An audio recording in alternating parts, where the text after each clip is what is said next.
Hello Gemini, Sun, Moon, Rising, and Venus signs. Kamusta kayo? Sana po'y nasa mabuti kayong kalagayan. Welcome back po sa Star Tarot. Kung bago kayo dito, welcome din kayo. Thank you sa inyong support. I truly appreciate it. God bless you all. Pauna mensahe ni Gemini ay number 22, official person. Ayan. So, number 22 is a master number, Gemini. So, I suggest please look up for the meaning of master number 22 for more guidance. Okay? Probably at this time, no, Gemini, siguro meron kayong pag-uusap with that official person. Maaaring si official person ay siguro nasa position of authority siya, official na gobyerno, or maaaring siya ay isang boss sa trabaho, manager, consultant, mga ganon. And maybe you are having importanting conversation with this person this time. Expectations. Siguro maraming expectations kayo, Gemini, sa ngayon. Maybe you are setting your expectations dito sa pakikipag-usap ninyo sa official person na to. So, most likely, very serious siguro, no? Ang subject ng pag-uusapan ninyo dito. And you are expecting something dito na talagang parang pinag-iisipan ninyong mabuti. 36 distant horizons, malayo ang nararating ng isip ninyo siguro. Maybe you are thinking so deeply, no, sa ngayon. Maaring related yan dito sa subject ng pakikipag-usap or pag-uusapan ninyo dito sa official person. Possibly din na ito, Gemini, possibly din na travel ito. So siguro merong international travel na gagawin kayo dito, no? So siguro magkakaroon dito ng malayong biyahe ang iba sa inyo, or siguro related din ito sa trabaho. Siguro merong opportunity, no? Maaaring merong job opportunity ang iba sa inyo dito. Kaya naman siguro malayo-layo ang tinatravel ng isip ninyo, malayo din ang itatravel ng inyong katawan dito, no? Wow, napakaganda, Gemini. Merong sudden wealth na parating. This is a windfall of money na dadating, no? You never know kung saan manggagaling ito. Ang nakikita ditong malinaw, you know, maaaring sa game of chance ito manggagaling na pera, pwede rin na hindi, no? So this could be a win. Maaaring win sa lottery, sa mga raffle, mga ganon, or any game of chance, no, na tinatayaan ninyo. So, posibleng dyan manggagaling ang pera, and you've never expected this, no, na dadating. There is also synchronicity dito. We have number 11. Number 11 is a master number. That is also a very spiritual number. So, I suggest, please look up for the meaning of number 11 or master number 11 for more guidance.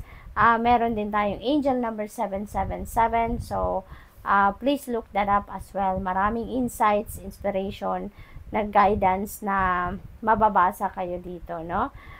Number 7 is very lucky number. Kaya na-triple pa siya. So, triple ang energy dito sa reading ninyo ng swerte, no? So, good luck to that. You have number 25. Recognition. Maaring meron ditong job well done kayo na ginawa, or maybe this is the time na magpe-pay off na din, no? Yung ninyo, pagod, yung pagsisikap ninyo, pagtatrabaho ninyo, yung ganon. So, maaaring swerte ninyo talaga din ito sa trabaho.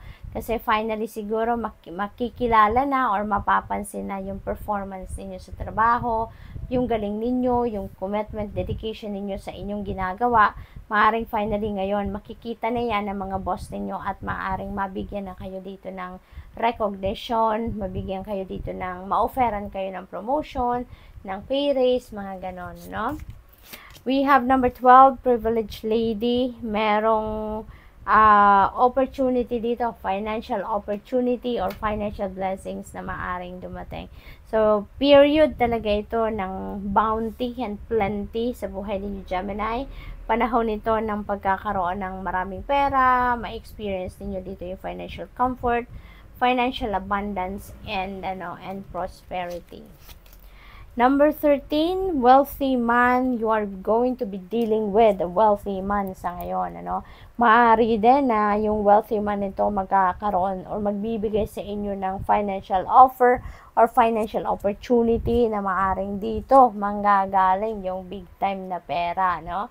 Kasi si wealthy man, maaring isa itong boss sa trabaho, maaring nasa mataas na posisyon siya sa trabaho. Posible din na isa siyang negosyante, no? Established na siguro ito na taong ito sa kanyang money, career, and finances. Kaya maaaring mayayamanin na talaga siya. Marami na siyang ipon, marami na siyang savings, yung ganon. What else? We have number 24, thief. Ang iba siguro sa inyo dito ay may mga low vibration people around you. Maaaring mga tao na manloloko, magnanakaw, scammer, mambubudol, yung mga ganon. Kaya mag-iingat kayo. This is a warning for you to take care of yourself at mag-iingat. Bantayan ninyo, mapagmatsyag kayo at maging vigilant kayo. Okay? We have number 15. Ang iba sa inyo dito siguro is kung single kayo and if you are looking for love, maaring ito yung panahon or pagkakataon na makikilala nyo na yung inyong person, yung inyong future na maging jowa or asawa, or siguro magsisimula kayo ng bagong love and romantic relationship.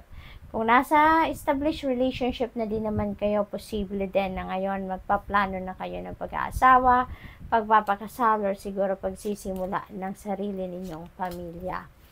Pero may mga ipinag-aalala kayo, marami din siguro kayong mga concerns about that. Kaya siguro pinag-iisipan din ninyo, no? Yung pagdating sa usaping pag-ibig, relationship, yung gano'n, no? We have another synchronicity dito. We have number 33. That is another master number. So I suggest please look up for the meaning of master number 33 as well for more guidance.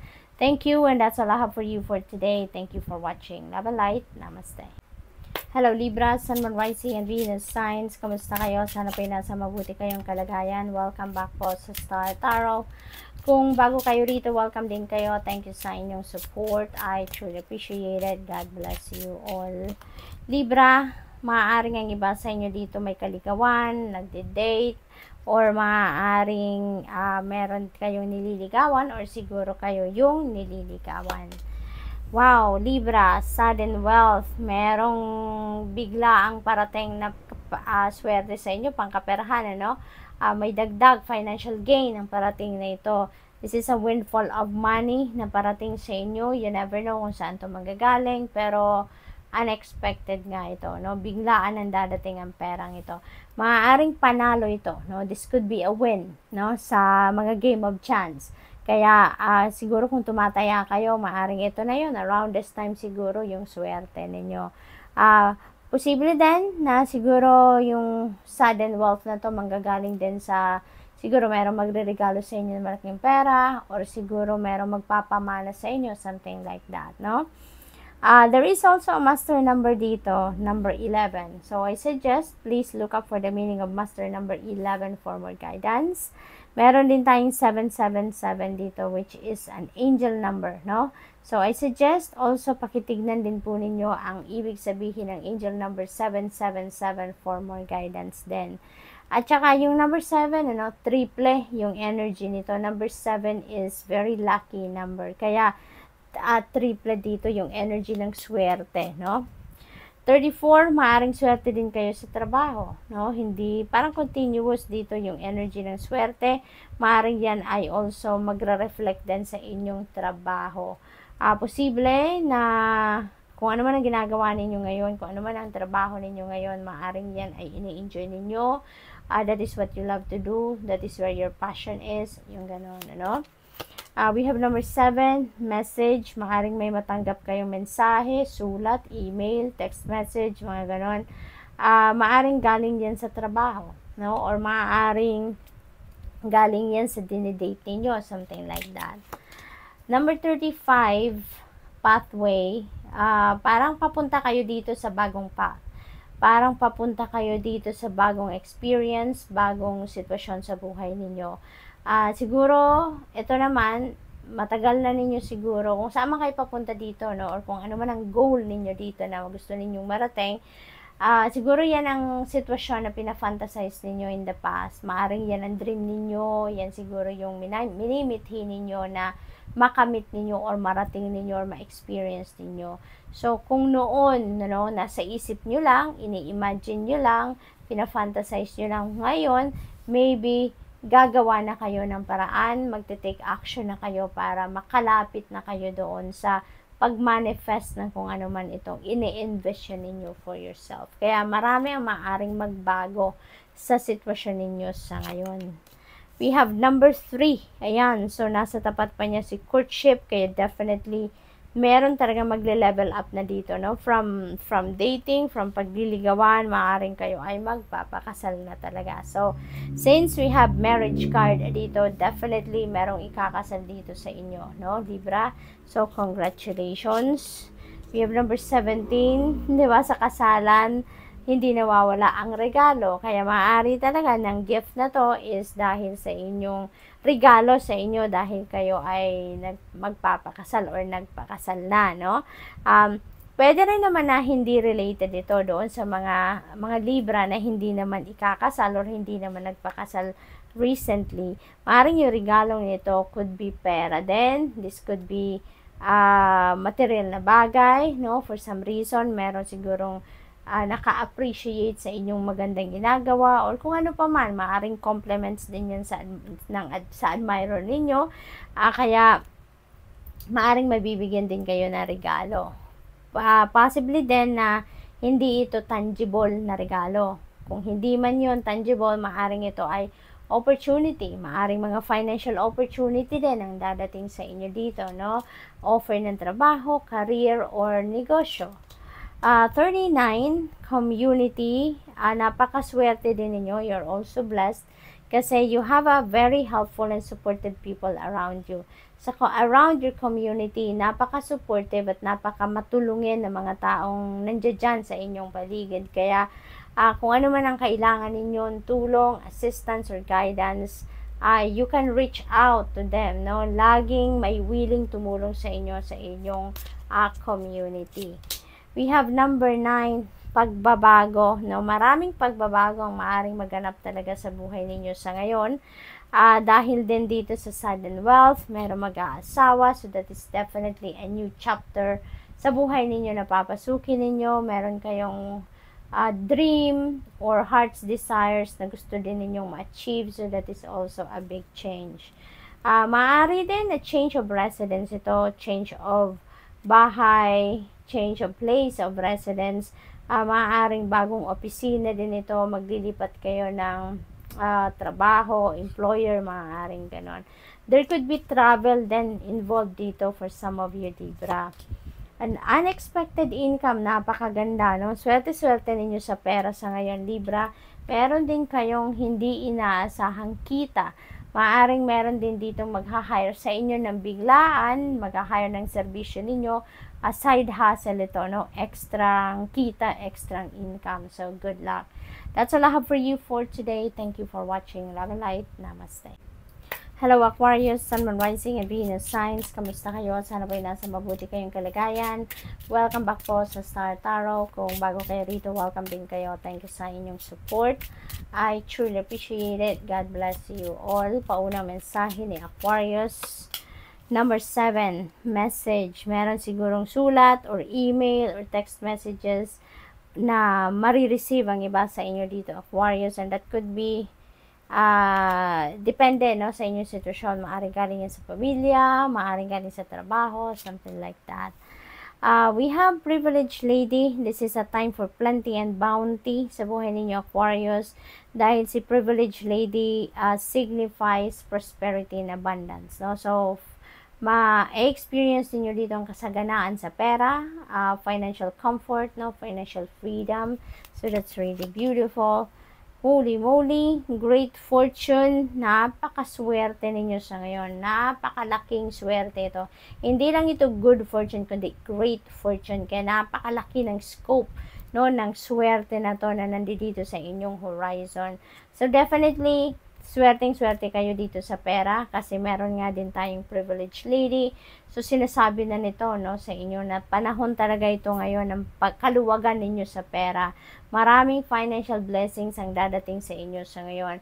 And with the Great Fortune energy, hindi lang ito swerte pagdating sa pera. Maaaring swerte din kayo sa iba't ibang parte ng buhay ninyo, tulad na lang ng pamilya, mga kaibigan, trabaho, career, relationship, mga ganon, no? So, at maaaring iba pang bagay, no? Siswertehin din kayo.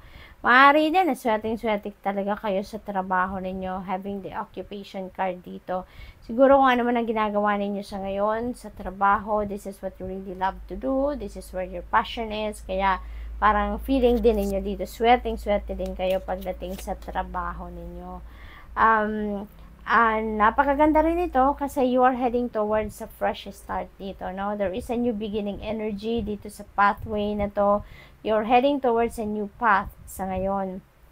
Maaaring kung saan man kayo patungo dito or kung ano man yung tinatarget ninyo ditong ma-reach or ma-achieve. Ito yung sitwasyon na maaaring pinangarap ninyo matagal na. Maaaring ito yung sitwasyon na ine-envision ninyo for yourself at maaaring dati nasa isip nyo lang, pero ngayon gagawa na kayo ng paraan, ano, para makalapit kayo doon sa pagmamanifest ng kung ano man ang sitwasyon na ito. Sa ngayon, you're going to take action na, no? Maggagawa na kayo ng mga practical steps para masimulan na ninyo, no, ang paglapit doon sa kung ano man ang sitwasyon na gusto ninyo dito. Number 8, false person. Mag-iingat kayo, Aquarius. Sa mga taong nakakausap ninyo sa ngayon kasi maaaring meron dito mga low vibration people around you na mga manloloko, scammers, sinungaling, mga ganon, no? Number 3, yan, marriage. Merong magpapakasal, no? Ang iba sa inyo dito is going to get married na. Possible din na, pero din ako napipick up na siguro bata pa to. So, maaaring young age, no, yung magpapakasal dito. So, kung hindi man kayo to, maaaring anak ninyo or pamangkin ninyo, something like that. Or kaibigan, maaaring ganon. Kung hindi man kayo ikakasal, hindi man kayo maiibitahan sa isang kasalan, maaari din na business partnership ang mangyayari dito. Maaring meron kayong business partnership din na papasukin around this time. Gift. Wow, may regalo na parating sa inyo. This could be tangible or non-tangible. Maaring magbibigay dito sa inyo ng isang importanteng regalo sa inyo ang kung sino man. Or maaring pera to, maaring alahas, maaring something na importante sa inyo or importante doon sa magbibigay sa inyo na regalo. Kung hindi man tangible na regalo ito, maaaring this is non-tangible, this could be golden opportunity. Kasi, ang kinang, no, ang kinang ng box na to, yung gift box na to, kaya that may represent a golden opportunity. Maaring once in a lifetime na opportunity lang ito kung ano man yan. Number 6, mature woman. Maaring you're going to be dealing with a mature woman. This could be anyone. So, since nasa tapat niya si occupation, maaring boss ninyo ito sa trabaho, no? Maaring you're going to be dealing with this mature woman at this time. Maaring meron kayong mga pag-uusapang importante regarding trabaho, promotion siguro, no? Or something else. Si mature woman, this is someone na wise, matalino, someone a professional, yung ganon, at marami siyang alam. This could be a person of wisdom as well. What else? We have coffin. Ayan. So, si coffin naman, this is the energy of ending and beginning. So, meron na ditong nagtapos. Since nasa tapat niya si pathway, maaaring kung ano man ang nagtapos na to, could be yung procrastination ninyo. Maaaring tinatapos nyo na or tinapos nyo na yung procrastination ninyo. Maaaring kung ano man yung nagpigil sa inyo para mag-take action kayo before, maaaring isinantabi nyo na yan sa ngayon. And kaya ngayon, magsisimula na kayong mag-take action. Sa ngayon, natanggal na yung takot ninyo, natanggal na yung parang nilibing nyo na. Kumbaga, no, yung takot, yung pagdadalawang isip, yung self-doubt, yung mga gano'n. Kaya, you are starting to take action na, no, para makamit nyo na kung ano man yung mga minimithi ninyo. So, that could be the new beginning, no, na sinasabi ng Coffin Energy. So, good luck. That's all I have for you for today. Thank you for watching. Love and light. Namaste.